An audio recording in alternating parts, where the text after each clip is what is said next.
Good morning. It's great to be able to chat with you a little bit this morning. I have really enjoyed reading your introductions and your interactions together. It helps me to kind of know who you are, and this is what I do with it.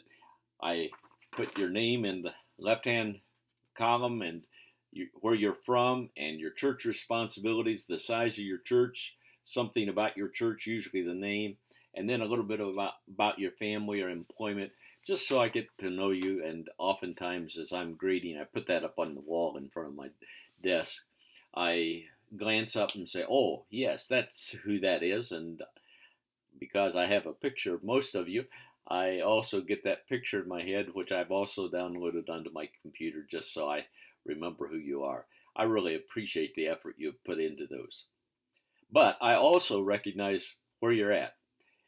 That getting back into the rhythm of studying as you begin and this class, it's a challenge. For me, it's been one of those weeks that I felt just I'm out of sync all week. We've had house guests who don't get up as early as I did do, and so I'd start my day's work, then would stop and eat breakfast and visit a little bit, and then I'd come back and work some more, and I felt like I've been behind all week and have not been able to respond as quickly as I like. It reminds me of those powerful words in Philippians 4, 6, and 7. Let me read them to you from the New Living Translation. Don't worry about anything. Instead, pray about everything. Tell God what you need and thank Him for all He has done. If you do this, you will experience God's peace, which is far more wonderful than the human mind can understand. His peace will guard your hearts and minds as you live in Christ Jesus. What a wonderful encouragement and promise. Lots to think about. I encourage you to read the verses from two or three other translations or paraphrases. We need to let those words be a domineering control factor in our lives.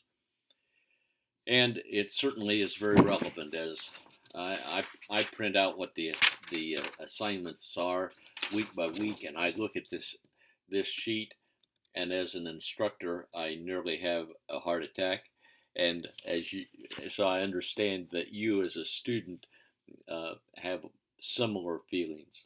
The saboteur assignment is kind of a fun thing, and you may or may not agree with it, but at least it helps us to look in the mirror a little bit and get a better understanding of ourselves, even if we think that it's significantly in error. We can get some insights into some of who we are and the way that we respond to life situations. There are many different responsibilities there. Fortunately, most of them are not terribly long, but it does challenge us.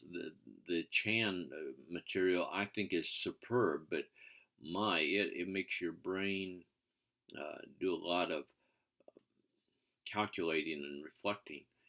But that's why you're in the class. And I want you to think deeply, and I want you to think biblically, not just what I think or what somebody else thinks, but what does the Bible say? Where can you show that to me? So, those are good things, and I've enjoyed our start on the discussion boards, and you will see more of my comments there in coming weeks when maybe I will be in a better rhythm, and maybe you will be too.